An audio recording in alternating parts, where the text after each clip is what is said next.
Hey guys, welcome back to the channel. In this episode, I trade my awesome track spec JRZ RS Pro 3s for a set of MITA Motorsports brand new coilover system with custom spring rates. I review some wheels from MITA Motorsports and get some very much needed maintenance done on the NSX with the help of my trusted supervisor, and have a jam session with Yamamoto from RFY.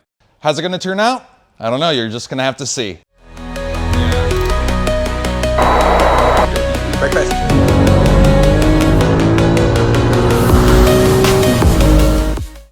Now, before any wrenching could occur, I had to get my copilot and myself into the car and head over to RFY Garage.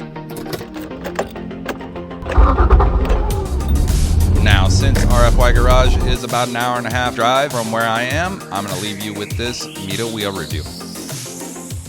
Now, you might look to my left and you look to my right, and you'll see that I have two of the same wheels. Well, you'd be wrong. One of these wheels is an original from Honda, for the 2002 to 2005 Acura Honda NSX, and another one is a modernized version of it.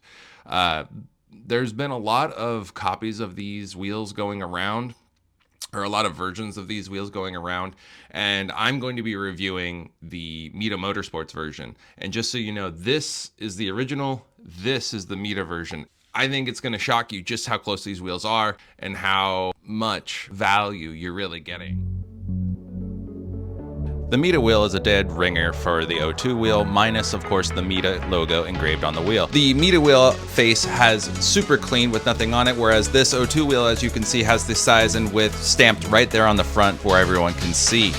The information for the wheel on the MITA is on the inside of the barrel. It's JWL certified. The factory O2 NSX Type R logo is painted on the factory wheel, whereas on the MITA it is a sticker. It's hardly noticeable, but if you do look close enough, you can see it. The hub mounting surfaces are nearly identical. The biggest difference comes with the barrel shape. This is the O2 factory wheel, which limits brake clearance, versus the MITA wheel, which allows for a lot more inner barrel clearance and really nicely glossy. Also includes a bead knurling. The only difference I could see from the front was behind the spoke of the MITA wheel looks like this, whereas the factory wheel is a little bit cleaner, a little bit smoother. Having gone through the details of these and looking at them so closely side by side, I will say I'm absolutely blown away at how well MITA Motorsports was able to replicate the factory wheel. And aside from that one small detail that you see here on the back side of the spokes, I basically can't tell the difference between these two wheels. And I think that the only way anybody would know that these wheels weren't factory was if you had them side by side and you were able to look at them as closely as I did, because I'll tell you, I've been looking at these now for hours, and I'm so impressed with the quality and the way that they were able to build these wheels. And the fact that they didn't go and just stop halfway through. Like if you look at the factory wheel, just the surface or face here is glossy. The entire wheel on the MITA wheel, from barrel, inside out, everything has that same exact finish and gloss. This has a matte feature inside the barrel and outside. So there's so many little details that show how much quality is in this wheel. And the fact that you can get these in any diameter, any width, any offset, and it's all the same price is absolutely phenomenal. I don't know how MITA Motorsports does it.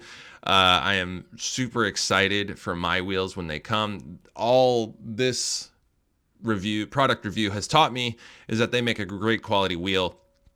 And I've ran their wheels before. I ran their Type S wheels, and I was really excited about those, and they did really well. My history with running them on the racetrack shows that they are just as durable as any other wheel, if not more. I absolutely never had an issue with my Type S wheels. I'm sure that the new wheels I get will also be just as good and just as durable. I'm super excited for those, and of course we'll update the channel when they arrive. Now back to our regularly scheduled program. I'm still driving through Osaka. One thing that I update you with is that my navigator is, well, he's pretty useless. I like him though. What troubles you, my little freeloader? Left-hand drive problems. I really need to install the ETC toll card reader into this car. This is getting just so annoying to do every time.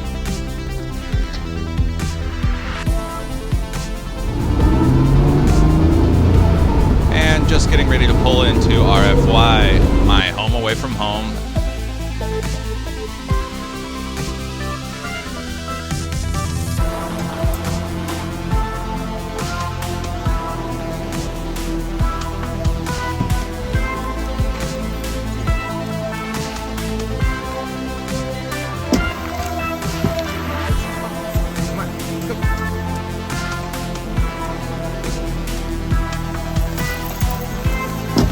OSHA requires you to always have a spotter.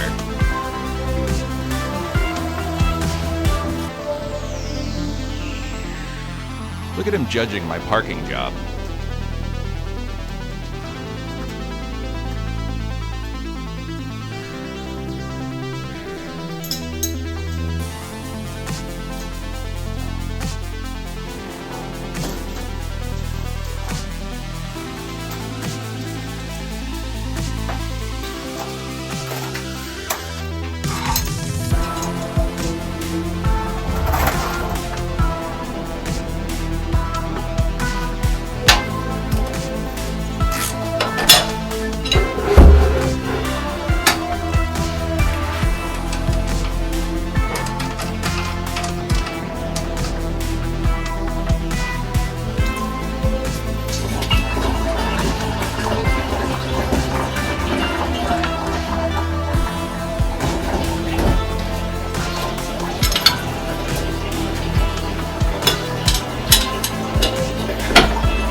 It was definitely time to change out this old oil, as it was the exact same oil that was in the car when it arrived to Japan. So it's got 2 track days, a lot of miles, and a full season, 4 seasons on it or more. At Scuba, when I was driving on track, I really did feel like the transmission wasn't up to snuff and what I'm used to an NSX transmission feeling like, so I decided to change out the fluid to Honda MTF instead of the cocktail that RFY recommended I use when I replaced the clutch. Although Honda fluids and parts are really hard to come by here, I was able to find some online, which made me really happy because honestly, the Honda stuff is so good, really amazing as far as the performance and drivability of this, so I decided to use that.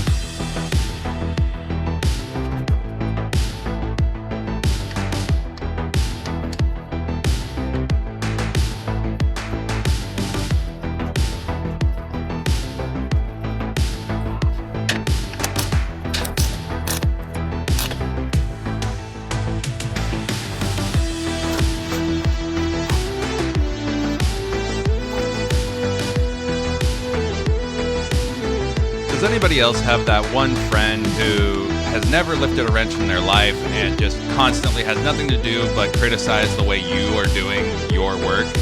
Yeah, that's Archie.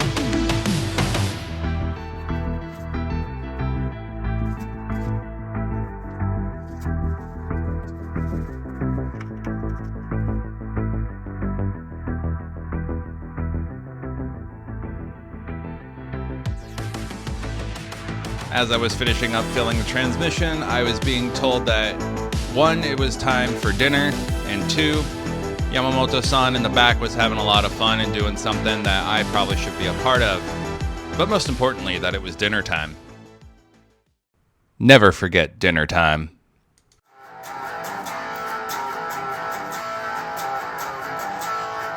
As I had finished up for the night and wrapped everything up, I decided to see what Archie was talking about and see exactly what it was that Yamamoto-san was doing here in the back.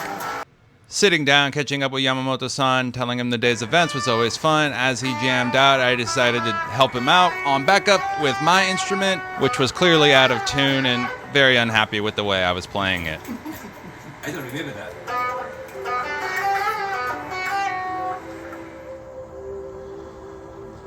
As we finished our jam session, it was time to close up shop and get ready to do it all over again tomorrow morning.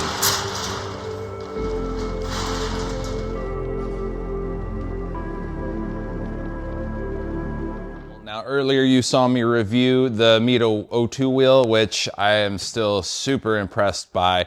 And thanks to, in part of that review that has been seen by those guys over at MITA, they asked me to also review a new product that has yet to be released, but they are looking to release it very soon. It's their coilover suspension.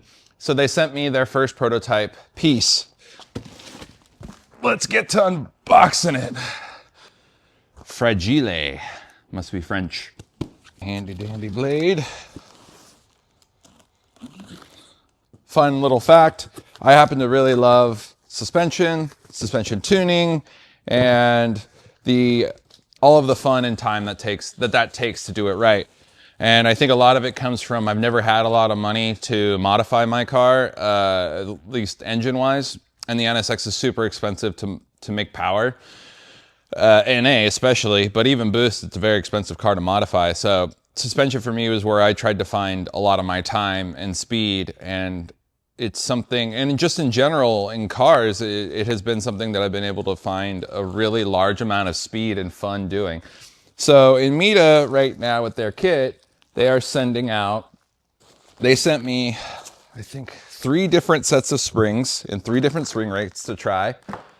And obviously this is a prototype package. You're probably gonna get something a lot nicer, and each one is individually wrapped and nice. So I'm gonna go ahead and unwrap that and get everything on the table here. So now as I'm unwrapping these, I'll just talk a little bit about MITA and what they're about. They're a S2000 and NSX specialist company based here in Japan.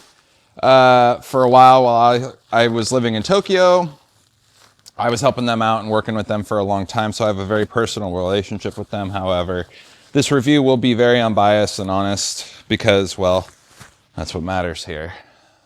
Good product is a good product, and if it's not, it's not.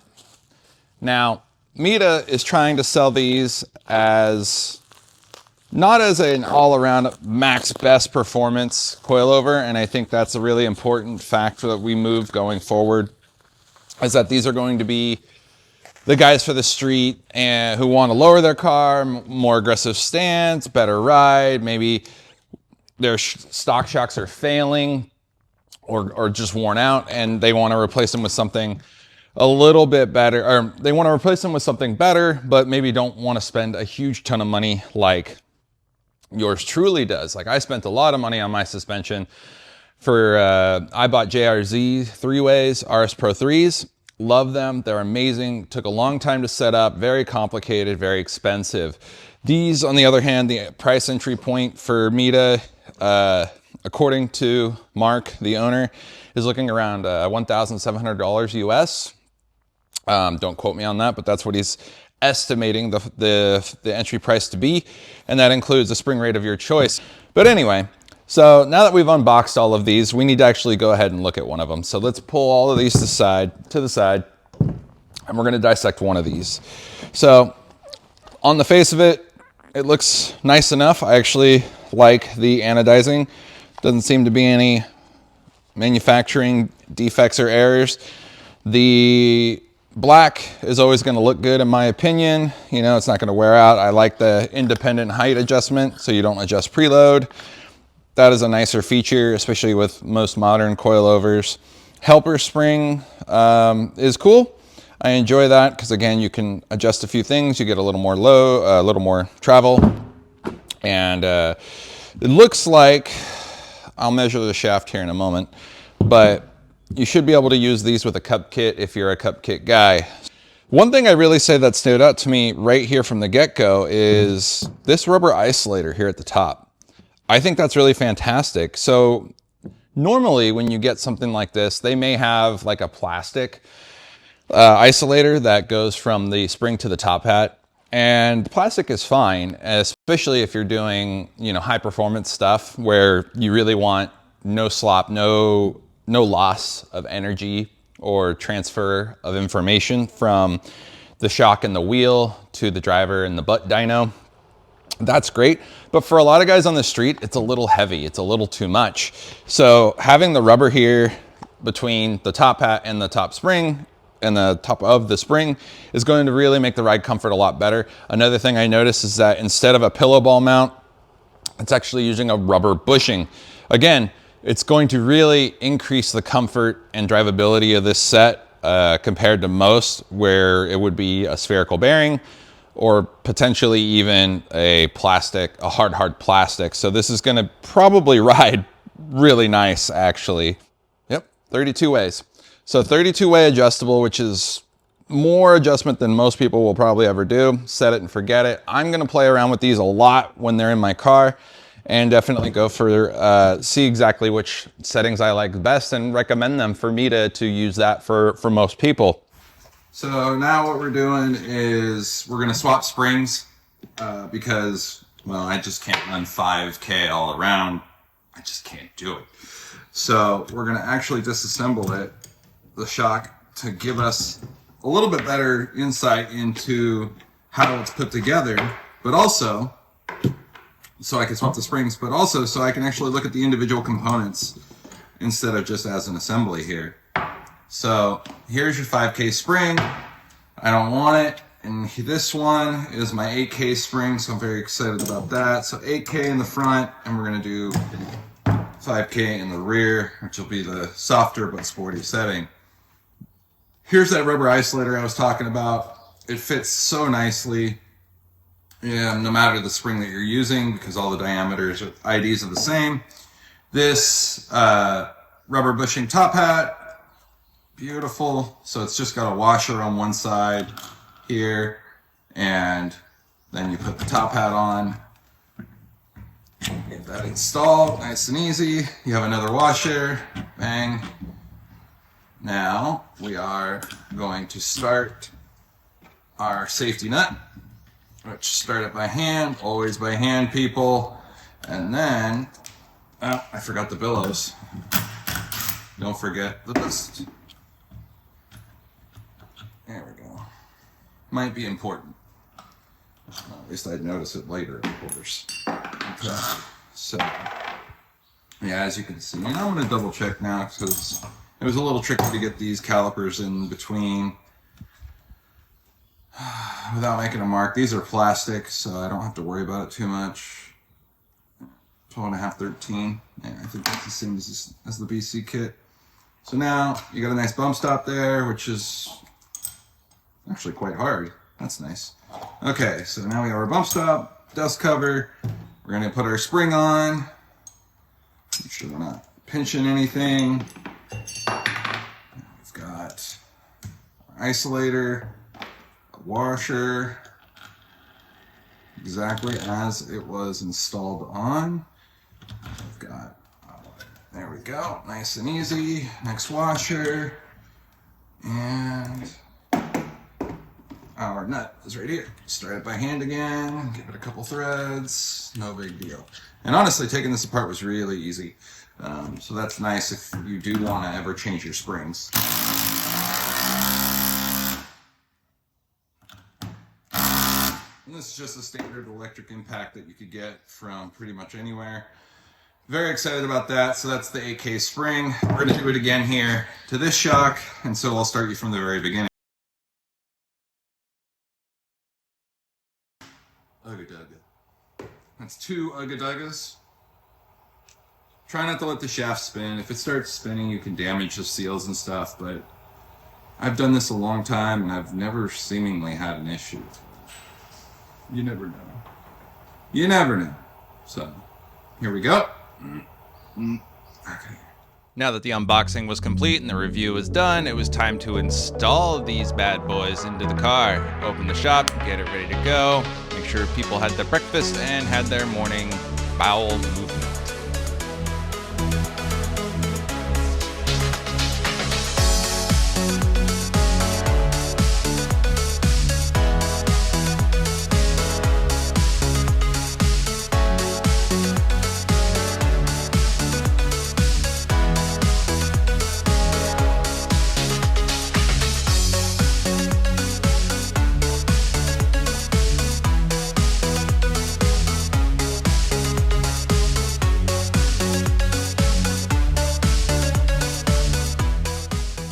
See the remote reservoirs for the current setup I have, the JRZs. These are amazing, love them, but definitely way overkill for 95% of all NSX owners. So these have got to come out. in order to put the new suspension in. And you can see the rear is going to be about the same. So, okay, this is going to be fun. And honestly, now looking at it, I definitely think that the height adjustment that I made will probably not be enough front to rear. So I'm going to have to really take out a lot in the rear to make this car sit correctly. But time to get started.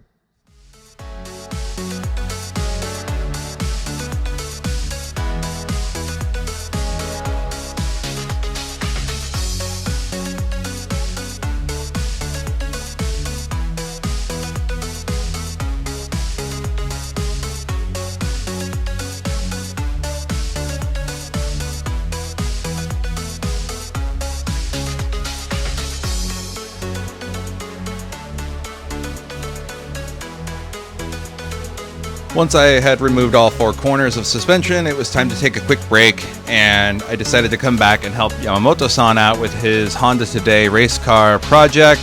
He's been having a couple of difficulties with it, and I decided to give him a hand while he was busy.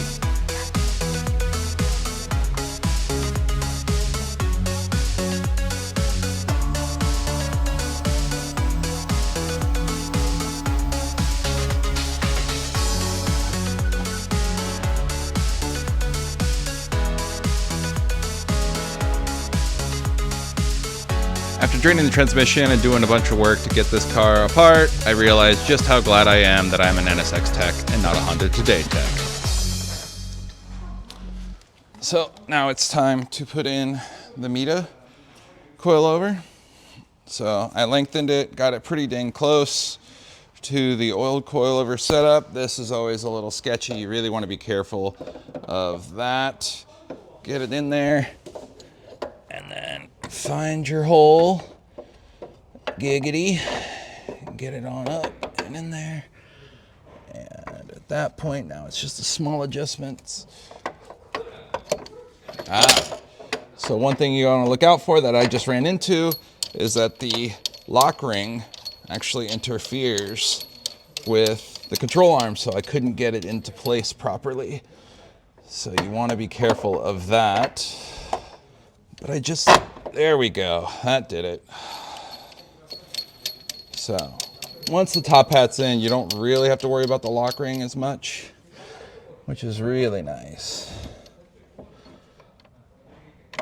So,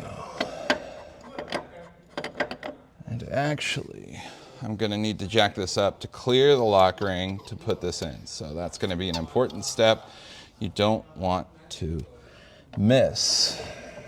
That's one problem with this design on the NSX, is that in order to get it right, you have to do it a little bit differently. So not a big deal, here we go. Once I had finished installing the shocks on all 4 corners, it was time to put the car back on the ground.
while I'm driving home, I'm going to go ahead and give you an honest evaluation of how I feel about the MITA Type S suspension, giving it a scale rating, a number rating from 1 to 10. 10 obviously being perfect, amazing, and 1 being this is awful and garbage and throw it away. So I'm going to start with value. MITA's suggested retail price as of now, today, is $1,700 for the complete setup with your choice of one of 3 spring rates. I think that is a 10 out of 10 value, to be honest with you. Now that I'm driving them, the suspension definitely responds fantastic. The ride quality is very, very good. The actual component build quality is awesome. So yeah, I give it a 10 out of 10 for value. Number 2 is performance. How I'm grading performance is based on its ability to accomplish the goal that MITA set out to do.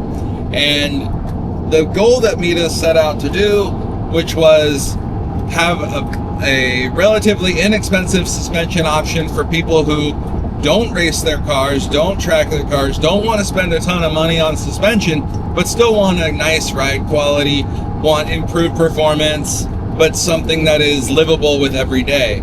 And in that sense, as far as that ethos is concerned, I think this is probably an 8 or a 9. It did everything that I'm asking it to do flawlessly, and I think it absolutely nailed. MITA was able to absolutely nail that exact target niche perfectly, something that I think would be lost with a lot of other manufacturers. So I'm very excited about that. So I give that a 8.5, we'll call it, out of 10. You know, I'm trying to think. I think if I play with the spring rates and I play with the compression adjustment a little bit, I think I could probably get that to a solid 9. Definitely. So we'll just say 8.5 for now, and that's fantastic. Even progressives, which normally I'm not a big fan of, the progressive rate comes in nice, gives me really good steering feel, and especially initial turn-in is very crisp and clean. That's very nice. And I'll get into a little bit more of that here right now. So I'm taking a turn, I instantly turn the wheel. The front end is very responsive, very clean, very crisp. I like that. And I think a majority of NSX owners and performance-minded drivers will appreciate how responsive this setup is, regardless. And definitely complements the NSX very, very well. So overall, I would rate these a 7.5, 8 out of 10. And only because I'm very biased. You know, I would love to take these on a racetrack and actually see what they could do, because I have a feeling that even given that they're lighter performance, I'm sure that for the driver who occasionally wants to hit a track or go on the mountain road, I have no doubt that these will perform well enough for most people. I have a feeling this product will be very, very popular with a lot of NSX owners. I had spoken with the guys at MITA, and they had mentioned that if this product line does well for the NSX, they might actually design and offer it for other cars. So I definitely think that S2000s and a lot of other company cars could benefit for this kind of suspension setup. So hopefully you guys enjoyed this review and enjoyed the video. If you did, please hit that like and subscribe button for future videos and updates. Thank you again so much for watching. I know I'm super beat from this weekend. I know Archie is too. And hopefully you guys enjoyed it. And thank you again so much for watching. And I will see you next time, guys. Thank you.